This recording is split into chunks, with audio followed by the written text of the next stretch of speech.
Hey there, it's your boy Foxy, back for more relationship stories. Update. Am I wrong for walking out on a double date my friend set up with him, his girlfriend, and a girl I had already rejected before? Original post. Cast, me 25 male, Joe 26 male, and Jane 24 female. To give you a little background to this situation, I met Jane through Joe's girlfriend at her birthday party last year. At first, Jane was fun to talk to, but not even an hour later, Jane was really into me and tried really badly to hit on me during the party, which pretty much ruined my time there, as the feeling was not mutual in the slightest bit. Also at the time, I was already with someone. So, the first impression I got from Jane was that she was clingy, annoying, and just wouldn't stop bothering me.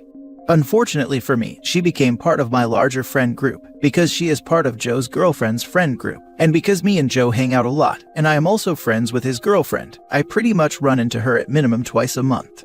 So first time Jane asked me out was a month after that party. I informed her I was with someone and not interested. She tried again 2 months later when I broke up with my then girlfriend. Again I declined her advances, and told her I was not interested. I got into a new relationship not long after, but unfortunately she and I broke up about 2 months ago. Since then, as you might have anticipated, Jane has asked me out again. I said no again. Well, that brings us to this week. Everything has been opening up here, and Joe had been trying to fix me up with a friend of his girlfriend, and would not tell me who. He is well aware of me having rejected Jane multiple times, and the fact I am not interested in her. He knows this in detail. After a lot of what he calls convincing and I call whining, as I had no interest in dating anytime soon, I relented and decided to agree to this double date idea of his. We agree on meeting at Joe's apartment, and lo and behold, Joe, his girlfriend, and Jane are occupying the dinner table, obviously intending for my date to be Jane. I honestly just got so goddamn angry that I couldn't even get a single word out, turned around and left. I have been bombarded with texts and calls about how much of a douche I am, and how terribly I hurt Jane and so on. And I am just like, I literally rejected her like 3 times. I am not interested in her, you knew that. Your girlfriend knew that. Our entire friend group even has a running joke about obsessive Jane for Pete's sake, so literally everyone knows it. So, am I the idiot? Now for the top comments before reading the update. Not the idiot, but your friend obviously is. Setting someone up with someone who rejected that person is cruel. Not the fact that you turned around, I would honestly done the same. Jane is just as much the idiot as the rest. She knew what was up. Agree, Jane isn't some innocent bystander here. She's been rejected a half dozen times at the time, but can't take no for an answer. It's beyond harassment at this point. Not wrong. You've made your feelings more than clear to Jane and your friend as well. You had every right to leave, as you had already rejected her 3 times, and still, she set herself up for rejection number 4. You're not responsible for her hurt feelings at this point. Your friend should have known better than to blindside you with a date with someone he knows full well you have zero interest in. Though if I might venture a guess, I'd say that the double date was 100% Jane's and your friend's girlfriend's idea, and your friend most likely just got pressured into convincing you to come. Even so, he is one of my best friends. He shouldn't be screwing me over like that. Even if it was 100% their idea, I still blame Joe the most. I agree with you 100%. Regardless if he got pressured into it or not, as your friend, he should absolutely have let you know what the girls were planning so that you could have avoided the whole situation. You have every right to be upset. And now for the update. It has been a little under 2 months, and I have received quite a few requests to make an update over the past 9 or so weeks. At first I was going to make one a week or 3 ago, but I decided against it, and instead chose to wait till I had some proper updates. But well, here goes. It turns out that some of the more pessimistic of you were right. Jane was being obsessive and stalkerish, and it sort of all came tumbling down on her at that point. A week or so after I made my post, she decided to message me. Well, it came down to her not understanding why I was showing interest in her, and then refused to date her. I never showed interest in her beyond basic friendliness. A wall of text dedicated to thrashing my previous relationships and calling them all sorts of names. Specifically pointing out how I dated the wrong girls, and a weird rant about how everyone agreed that me and her were meant to be, which just isn't the case. Like I said in my previous post, there is a running joke in our friend group about how weird she is. Now, you might think this is something that can be expected, something that just happens, an outlet for her of sorts. Except she sent it from the wrong account. See, I had become internet friends with a person in the past month or 2. Me and her would game together, chat from time to time. You know, the usual organic internet friend situation. And the messages concerning our date were sent from this account. Turns out she had literally used this alias to infiltrate my internet friend group and keep tabs on me of sorts. Obviously, this freaked me the F out. I took screenshots of what she had sent me, and afterwards blocked all accounts that I knew now she was using. I followed that up by sharing everything in our friend Discord and in our friend WhatsApp group, so everyone could see, which resulted in her being kicked from both. I later got a call from Joe full-on apologetic, telling me he had no idea and he knew he shouldn't have done it, but that his girlfriend was being pressured by Jane. Turned out, Jane had literally been complaining to her for months to arrange something like this, and she finally caved. Again, creepy stuff. I told him that I needed some time, as he really screwed me over big time, and I didn't trust him anymore as a result. While Jane has been shunned by all friends, she still contacted me twice. Once to apologize, which quickly turned into weird nonsense where she started talking about us. She seems convinced there is an us, and I am interested. And another time just to curse at me, both from random accounts. I am not sure where to go from here, and I am still pretty shook up. Whoa, she's definitely a wacko dude. Definitely dodged a massive bullet. Keep all the screenshots, and if required, file a restraining order if it escalates. I am keeping all stuff she sends just to be sure. Make sure you made everyone you know aware of her stalking you. She could spread false claims against you, cause she definitely sounds like an absolute psycho. All mutual friends and some other people know. OP, I've been in that situation. You need to document it with police. When the stalker has created an imaginary relationship like that, they will escalate. The cops will likely not do anything, but documenting makes it easier to get a restraining order. Yup, there are the stalkers that want a relationship, stalkers that think they deserve a relationship, and those that believe you are already in a relationship. All three are dangerous, but the level of risk and likelihood of physical attack increases with each one. It is a terrifying thing to discover that your new job involves working with your stalker's grandfather, by him asking if the two of you have set a date yet. There was a lot to this one, and it lasted years. So as briefly as possible, I took someone to a prom as a friend. I was alerted by an actual friend that she was making up graphic stories at school. We had been, as far as I knew, friends for a while. I was absolutely terrified and panicked about what this might do to my reputation. We were only a grade apart, but almost 3 years in age difference. I was bullied at my previous schools, and this was the first school I ever felt happy in. I stopped talking with her and reported her tales to school admin. This was back in the days, so she just got a talking to about it. No severe trouble, so I thought things were done. Until I heard from another of her friends that we were apparently still dating, and the school was trying to keep us apart. It ended up that for the previous 2 years, she had been telling her friends that we were in a secret relationship. We had never been, and the admin dealt with it further. I continued hearing things, but more or less, the school knew it was nonsense. I graduated and she stayed. 2 years later, I was starting a grocery store job at the local grocery store, and I had settled in after the first week, when one of the guys I recognized as a long-term bagger came up to my line and simply asked if the two of us had set a date yet. Me being single, thought that he had mistaken me, but no, he knew my full name. In trying to find out what was going on, my blood absolutely went cold, and everything went shaky. After briefly describing what he had been told by his granddaughter of a romance that had lasted for the past 5 years, I gave him a quick synopsis of the above. Things ironed out pretty quickly over the next few minutes. A week later, he apologized and told me that I shouldn't hear from her again, that he had broken the news to his family, and she was being taken in for evaluation. Later that year, I dated a girl from another city who just randomly ended up connected to me on one of the early social applications at the time. It turned out through random conversation about my similar name that she was friends with my stalker through a summer camp and had heard a lot about me. She was fairly alarmed that none of it was true, especially as I was supposed to be currently with her friend on vacation several states away.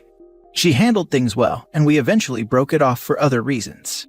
It took me years to realize that the reason we randomly were connected on the app was no fluke, and she was likely logging into both our accounts. Over the next 15 years, I knew she was around, but other than the occasional attempt to contact me, she kept her distance, more or less. Most of the time it wasn't obvious. I would just have a suspicion that something was up. I might find a blank note under a door handle or windshield wiper. Other times, things were very suspicious, like my back door was open, and I was pretty sure that I didn't make my bed. Maybe someone stuffed some trash under my door handle or under my wiper. Also, I'm forgetful, so I can't be absolutely sure that it wasn't me leaving the door open. I moved at some point and kept to myself to an extreme level. I stopped driving the extremely recognizable car and garaged it after the rear brake lines somehow came apart in November of 2010. In 2014, she got married, and the unusual things more or less stopped happening. 2017, I worked on a job at her grandparents' house. Her grandmother somewhat recognized me but didn't recall context. Her grandfather was no longer able to. There were photos of all the grandkids except her. As happens in my line of work, she told me all about her grandkids, including her oldest one, who would be the first of her grandkids to get married in the coming year, and referenced the photo of my stalker's younger sister. And that's the big points. The most terrifying moment of all of it was when her grandfather asked me that question, because it was at that point that I realized it went deep. Next story. Update. Am I wrong for staying neutral in a situation between my son and my daughter plus wife? Original post. This all started a couple of years ago and it completely split our family apart. My son, Zane 22 male, has pretty much been estranged from us since he was 18. Adam is the son of good family friends. He and my daughter Pam 24 female begun dating around when they were 19. The problem is Adam was tormenting my son throughout school, and as you can imagine, he didn't take it very well. He was furious, however my daughter refused to budge on this. I tried to stay out of the situation, but my wife took my daughter's side, partially because we are good friends with Adam's parents, but also because she thought Zane would eventually get over it. Unfortunately, that didn't happen. Instead, it made a stark difference in my son's personality. He had become much more aggressive, cold, and disrespectful. He no longer listened to what me or his mother had to say, often using intimidation to get what he wanted. He would also disappear for days at a time without so much as a word. This would more or less carry on until he left for university, after which he probably spent no more than 2 weeks in total back at home, opting to stay with friends or whatever girl he was seeing at the time. He has rejected any olive branch we extend. This has completely destroyed our family, and it especially hurts my wife as they were quite close before this happened. The last time we spoke was last year before lockdown, when he called me a coward for sitting on the fence. I understand why he feels the way he does, but was I really wrong to stay neutral in this? I didn't feel like it was my place to control my daughter's dating life. Now for the top comments before reading the update. Info. 1. What did you, your wife, and Adam's parents do anything about the bullying when it was going on? Did it affect your friendship in any way? 2. Did Adam ever attempt to apologize to your son? You may think you stayed neutral, but in fact, you picked your daughter's side. Unless I'm wrong, I get the impression that no one has been an advocate for your son throughout his life. 1. We didn't know about how bad it was till it was too late. Adam's parents do not like my son for separate reasons that did strain our friendship to an extent. 2. He did try to apologize after a couple of months of them being together, but that situation didn't end well. I don't know how much I'm allowed to say due to the violence rule, but I'll leave it at Adam became afraid of my son. You're the idiot. Why did you two not help your son while he was being harassed? Why be friends with the Adams parents? You aren't neutral. You took the Adams side. Yeah, I'm baffled that OP thinks he's helping anyone by staying neutral. The entire family failed the son, and now they're seeing the consequences. If I had them as parents, I too would have disowned them a long time ago. Yep, you are the idiot. So are your daughter and your wife. Especially your daughter. I would never have dated someone who'd do that to my sibling. That is a betrayal of a huge magnitude, and the fact that your wife supported her horrible actions, and you stayed out of it, was also a betrayal to him. Your wife made it clear to her son that he is less valuable to her than his sister, so she has no right to feel hurt. You refusing to take part was tantamount to taking her side. You as a family excluded your son and left him with no support. Your son had every right to feel the way he did about this situation. He rejects your olive branches because they mean nothing. And now for the update. I did not plan on making an update. It was quite clear that we were in the wrong, and we accept that. However, my son was informed of the original post by one of his cousins. He got in contact and he found it hilarious. My wife managed to convince him to meet up with us and talk. He insisted on me making an update with the takeaways from that conversation, so here goes. Regarding the post, his exact words were, "Big up to the people who showed love, and all the people who called me petty can go F themselves." He said this with the biggest smile on his face. He also found it hilarious how despite me trying my best to make him look bad, most of the replies were still ripping into me. I'm sure a lot of people are interested in how he's doing now. I'm happy to say he has outgrown his abrasiveness and has become a very confident and intelligent young man. He's very secretive about what he's doing now, but one thing he is open and proud about is the charity he runs. He happily went into detail about how he works with disadvantaged children and helps get them opportunities, particularly in sports. In regards to his sister and Adam, he seemed completely indifferent to them. He said he wasn't particularly interested in talking about two losers who no one really likes. It was a long conversation, we talked about a lot, but it seemed to end with my son letting us know that while there might be the slightest bit of contact between us, me and my wife will always be on the outside looking in on his life. While this isn't what me and my wife hoped for, we are looking at it as a chance to eventually build our relationship back up. This was the main takeaway from everything that has happened. Is it just me, or does it seem like OP still doesn't get it? Kid doesn't want much of anything to do with them, and that probably won't change. That's what happens when you alienate your child. Right, son said they'd always be on the outside looking in, and dad says there's still hope for a relationship. What? Like OP is still waiting for the son to just get over it, so they can pick up where they left off. Nowhere does OP say that he apologized to his son in the update, or took any steps to make amends. Maybe that was in the long conversation they had, but does seem odd to leave out. Edit, the OP did claim to have apologized before in the comments of the original post, but I think my point still stands about the update, an opportunity to finally show he gets it. OP and his wife are definitely the idiots. I read some of his back and forth.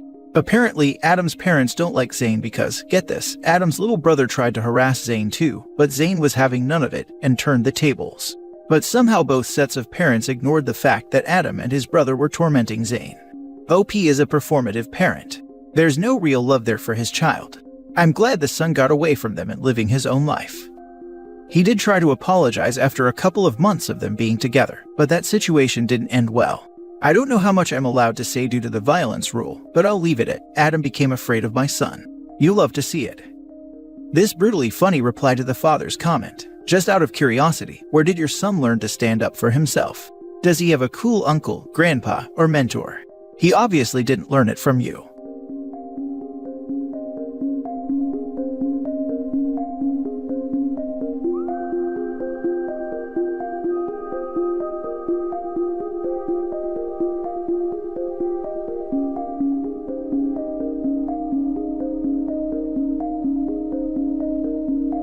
Hey there, it's your boy Foxy, back for more relationship stories.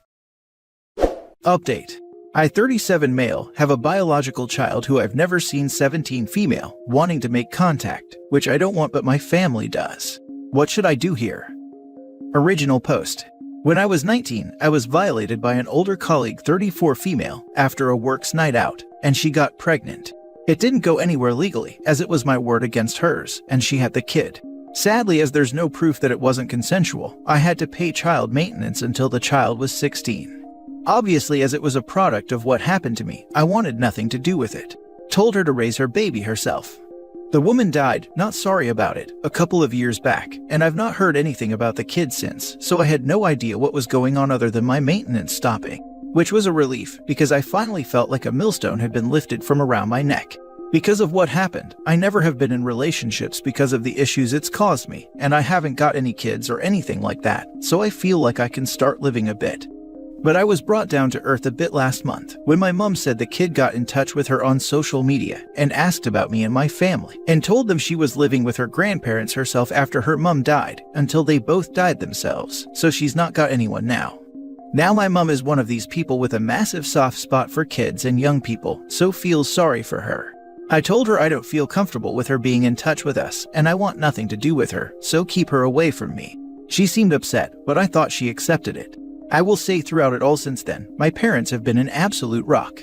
They were some of the only people to support me, and I couldn't have done it without them.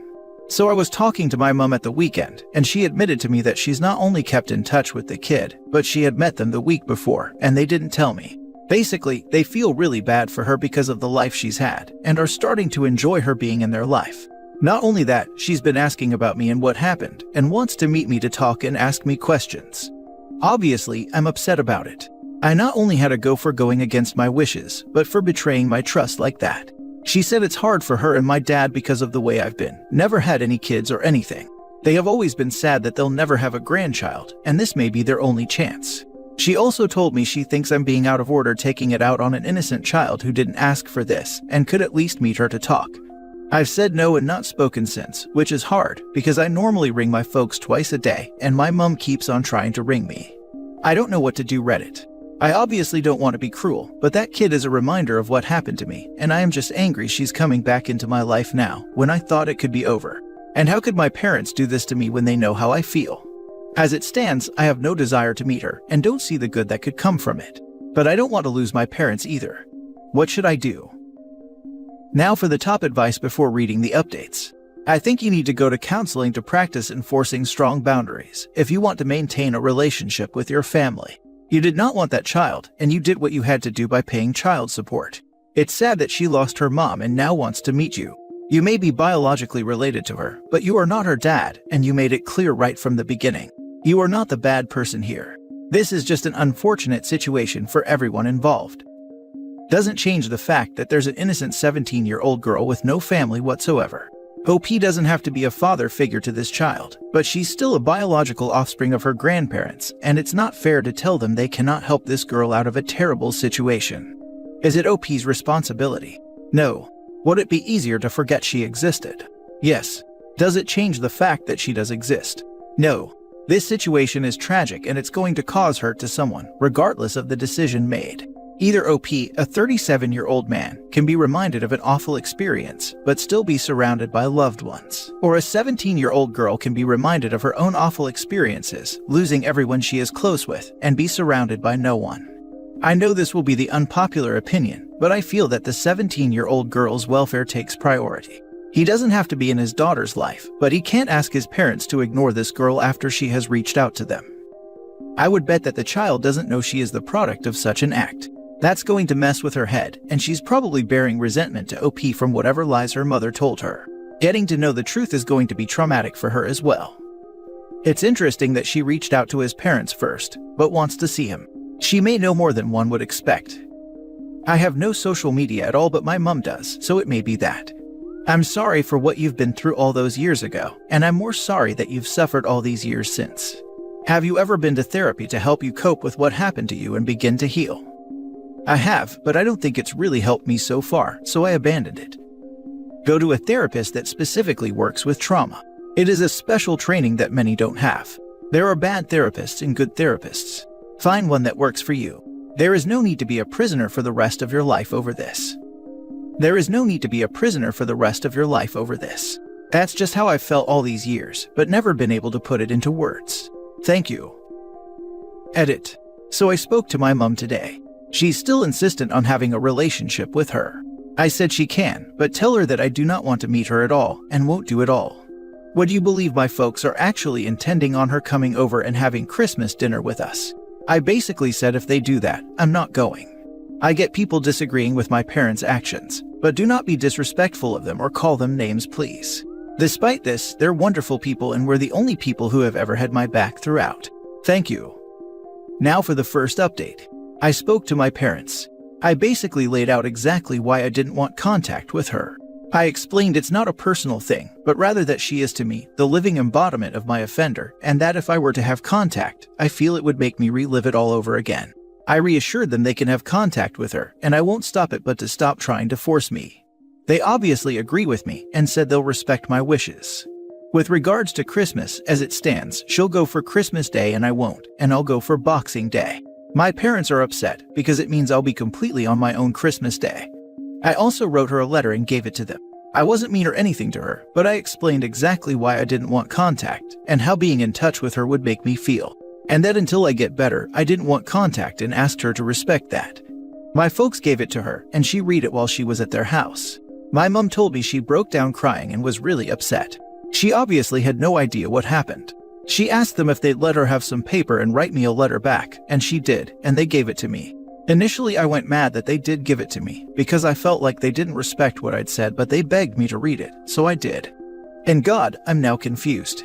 The letter was sweet for want of a better word. She admitted in it that she had no idea and apologized to me, and that hurt that she felt like she had to apologize. She also said she'd respect my wishes but gave her contact details, and said if I ever wanted to speak to her, she'd be there for me. She also slipped a little passport photo of her in it, which is the first time I've ever seen her and what she looks like. It's weird, because before this, she was just a thing. I could ignore her. But reading that, she became real. She has a little girl's handwriting. I felt like I could feel her pain in the letter. And seeing her photo, she's a kid. Doesn't look like me, but really looks like my dad, but with her mom's hair and eye color. But she does look sad in it. I didn't say anything to my parents about it. but I'm now really freaking confused. I know I shouldn't have contact with her and still don't want it for all the reasons I've said before. It's not good for me, and also I don't think for her. But I realize I don't hate her, nor am I angry at her at all. I don't want her to feel guilty about her horrible mother. And now I see she's a person. God, it's messed up. I don't know what's going to happen. I am so glad you updated, and oh my god, the idea of finding out your mother was an offender for the holidays. What a thing. But you had to tell her, good on you. I know. It has to be a horrible thing to find out, but I figure that if anything comes out of this, she'll at least know I don't want contact with her, not out of anything she's done. Exactly. It's not a happy thing to find out, but either she's lied to for the rest of her life, or she'd sit there and wonder forever. At a certain point, it's better to just rip off the bandage. Talk with a therapist about whether to get in contact. It may be that forming a relationship with your daughter can be a part of the healing process, but it would take professional opinion to determine that. I definitely am trying to sort some sort of therapy or counseling. I know at this stage it would be a nightmare to have contact the way I am though. Once you get established in therapy, work to meet her during a session, before trying to meet on your own at a house or the park. Without a doubt, it'll be the safest way for both of you. So many complicated emotions at play here. I'm an adopted adult, and I've adopted 2 children. Adoption is always complicated. I don't think I should think about that at this stage. I feel trying to get myself sorted should be the top priority. Edit. So, I just sent my mom a message asking her to say to her that I read her letter, and that I don't want her to feel that she has to apologize, because she's done nothing wrong. She's replied back saying she will. I think she deserves to know that at least. Now for the second update. So basically, I've decided to go to my parents' house at Christmas when she's going to be there and meet her. I honestly just decided it today. I've been talking to my mom about it all weekend and the past few days, and the more we talk openly, it has made everything seem a bit more clear. I have worked out that despite the history attached and no matter our biology, she's just a little girl. So today, I was talking to my mom on my lunch break, and we were discussing Christmas and how we'd do it logistically, as at this point, I was only going Boxing Day. When my mom mentioned Christmas dinner and playing me one up to warm up and eat at home, I just realized, what's the point of avoiding everyone and sitting at home getting angry and playing on my PC with only my fish for company? So I went something like, yeah, let's go with it. Get enough for me and I'm coming Christmas Day too. She thought I was joking. And when she realized I wasn't, I could tell in the tone of voice that she was thrilled. She asked me if I realized the kid's still going, and I said I do. She asked me how I feel. I said honestly, I don't want to think about all that. I just want to go Christmas Day and spend it with my family. And if a young girl's there, I'll just be polite and respectful and treat her how I would any lonely young woman on Christmas Day. I asked her to let her know and text her and see if she's also okay with that. She did, and in the short space of time on my call, she got back to my mom really happy, saying, of course it is, and can't believe it. So that's it, I'm going. My mom texted me earlier saying mom is so happy I'm coming and doesn't have to worry about me being on my own anymore. I sat there this afternoon feeling a bit relieved. And I'm also absolutely bloody terrified, but not in a bad way. More of a facing something uncertain way. Am I nuts? A week ago I posted and was acting like I would rather cut contact with everyone. Now I don't really know what I feel. I'm thinking of writing her another letter too. Nothing serious, just a bit about me to introduce myself and maybe ask her for one back. Would that be a nice thing to do? Is that too much? I mean, obviously I might panic and cancel last minute knowing how flaky I can be, but I hope not. Now for more advice before the last updates. Life is short. This isn't guaranteed to play out like a Lifetime movie, but it's not guaranteed to end up in disaster either. I think opening yourself up to new experiences is a brave choice, and I think she'll be excited to just meet you and talk to you. Do take it slow and give yourself an exit strategy if it gets to be too much. Take a break by going into another room, or maybe a short walk around the block. Try to go into there without expectations, and I think it's also important for her to do the same. Best of luck with everything. Definitely. I mean, I'm just rationalizing it to myself that I'm going to my folks, and we have a guest there, and only expect we'll have a nice day and good food. That's a good idea about a break though. I'm sure they'll let me walk the dog for them if I need to get out for 5. Did she give you her email address? You should write her directly instead of sending your parents between. No, although I did consider that, but I might yet. My thoughts are that this way, if it doesn't work out and we don't keep contact, I don't have the risk of someone having my email address that I don't want to be in contact with. At least this way, I can make that decision at a pace I'm comfortable with. You can make an email just for communicating with her, silly. From your posts, I think you're kind of settling with the idea now that the shock's worn off. I think the picture really hit you too. I'm glad you are going Christmas, as no one should be alone. And I think it'll be good for you to meet her, as by the way you've written, I think you want to, but we're hesitant that you'd resent.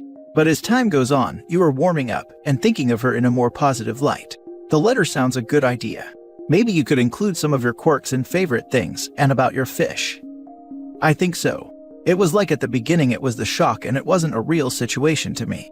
Then I got the letter and it made her real, a human. I'm not going to say I might not have a negative thought in future, but at least this way there's plenty of time in case that happens. Definitely a nice idea about the fish too, by the way. Edit. Thanks to the great suggestion of a certain commenter, I've set up a new email address solely for the purpose of her and I to communicate, so it saves us both having to write letters and wait. My mum's got her email for me, so I'm in the process of drafting an email. Freaking hell, I've spent hours in the past week communicating with strangers all over the world on Reddit, but do you think I know what to say in an email to a teenage girl living not too far away from me? I'm absolutely blank. Now for the last update. Those of you who check out post history are welcome to check my post history out. But me and my daughter have been corresponding through email this last few days a lot. It feels like hundreds of emails and getting to know each other. Even though it's been weird, I have really enjoyed it. She's a lovely kid, and I genuinely like her. So this afternoon we were chatting, and I signed off my email "Love Dad" without thinking. And she messaged me back, "Dad, do you mean it?" And I was like, I suppose I do. I haven't heard from her since because she's working today, but I keep on thinking about it. In fact, she texted me a couple of minutes ago with a smiling emoji and a love heart. I responded the same. I was so scared to embrace her. To me, a couple of weeks ago she was just my offender's baby. Now I acknowledge she's mine, like I'm her dad and she's my daughter. I wouldn't say love is the right word, but she's mine. If someone asked me if I had a kid, I'd say I do. I don't know how I feel about it on the emotional level. I don't have this warm paternal feeling like I think people probably do. But at the same time, I know she's mine. Even though we've never met, but at the same time, I feel I want to meet her before Christmas. I don't know if I can wait, even if we have a video message. I'm going to video call her tomorrow. Man, I'm really nervous. I don't think a lot of people have been in my situation ever. But is this natural? Am I doing it right? Should I do anything different? What does a dad actually do? I feel like crying, yet smiling at the same time. This is tough, man. You're doing the best you can, and it looks like it is working. Do what your heart is saying and have no regrets. Thank you. I'm just doing what I'd do for anyone who doesn't have a family at Christmas. Maybe I'll look back on this in a month and say it's a great decision, or my biggest ever mistake. Wow, what a ride reading your post history. I'm so proud of you for how you're handling things. I think it's such a beautiful thing that the two of you are getting to know one another. It made my heart smile to read that you'd softened your heart to the idea of meeting her. I respect how you felt before, but I'm so happy the two of you are getting to know each other. I hope that this becomes a happy ending for you both. I hope it's a real tale, because I teared up a little when OP said, "She's mine." OP, like someone else said, there will be bumps. She might disappoint you and you her. You might have to forgive her and ask for forgiveness. But I hope you grow to love each other for the rest of your lives. If you don't, remember that you tried, and that's pretty freaking enormous. Never regret that.